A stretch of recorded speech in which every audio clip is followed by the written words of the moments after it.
How has being a female DJ different? Did you feel like you had to prove yourself?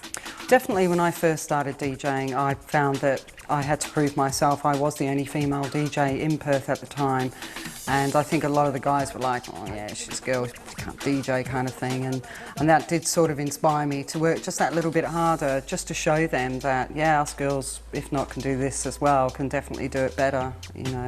And when I won my awards, I proved that. So, and I think there is a lot of pressure on the female DJ today, you know, to be as good as the guys. What kind of a reaction do you get from the crowd as a female DJ? They're pretty much okay. I mean, these days I don't notice. You know, I just recently did a gig in Turkey actually, and there I think it was a bit more. I don't think they've had women DJs at this particular place we played in Turkey. So for myself and this other female DJ, it was a bit like, oh, because you could see they're a bit, oh my God, it's women DJs. So. Rachel, can you tell us a bit about the glamour side of being a female DJ? Well, yeah, I found that a bit sort of hard to contend with here in London because I'm a pretty sort of casual girl and just like to go to my gigs, feel comfortable.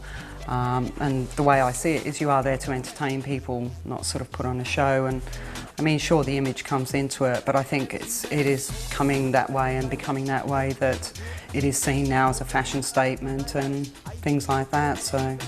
Do you think that's because of the way DJing has come into the limelight lately, and DJs like DJ Sonic and people like that are kind of setting the... Oh, definitely. And I mean, I think it goes, you know, with women in, if you look in the pop industry, any industry, the girls are always the ones that sort of the fashion and set the trends, and I think it's the same with DJing. It's going to be the same, you know.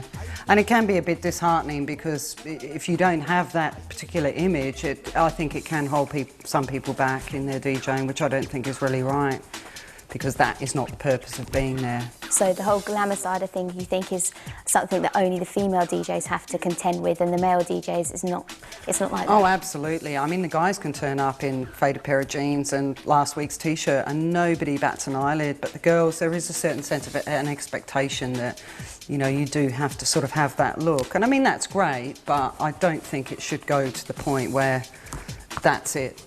That, you know, you getting gigs depends on your image. I think that would be really sad, the industry. Being a female DJ has its good points and it has its bad points. The good points are the fact that it's still a novelty at the moment, and it does help as well with people like Sonic, who's had an album out. She's basically a superstar DJ. She's been marketed very well, but she is very good at what she does. And because she's on the front line, it does help because she's portraying herself very well. So it reflects well on other DJs like myself. So it doesn't make us look bad, so she could be rubbish. And then we'd probably think, oh no, she's portraying herself wrong. Tell us about the bad points of being a female DJ. The majority of promoters are male, and there's still that thing about not taking women DJs seriously. It does help when the promoter is a woman, or if you know them, or if they're into the whole female DJ thing, because they know that the crowd love to see a woman behind the decks. Yeah, for girls, you've just got to work that extra bit harder. I know when you first, even now it happens, I turn up to a set and the resident DJ or whoever's played before me, a male, they'll be there. It's like they just linger around waiting for your first mix, just that extra bit of pressure. And then if you do a good one, they're like, oh right, oh she's good. And then they go off, but they just have to hang around. I don't know, a lot of girls, they sense that. As a female DJ, does it matter what you look like? No, not at all. I mean, look at the male DJs. Don't use that bit.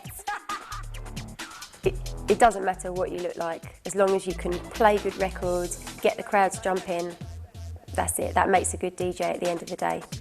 What about being a female DJ? How's that? Is it difficult? Or? It swings in roundabouts really. Sometimes you get booked because you're a female and it's kind of a gimmick, and then other times some people won't book you simply because they don't think that you could DJ because you're a female. I mean, you don't get so much of that now, but when I first started playing, you got a bit of that because there wasn't a lot of female DJs at the time, so it was seen as a bit odd.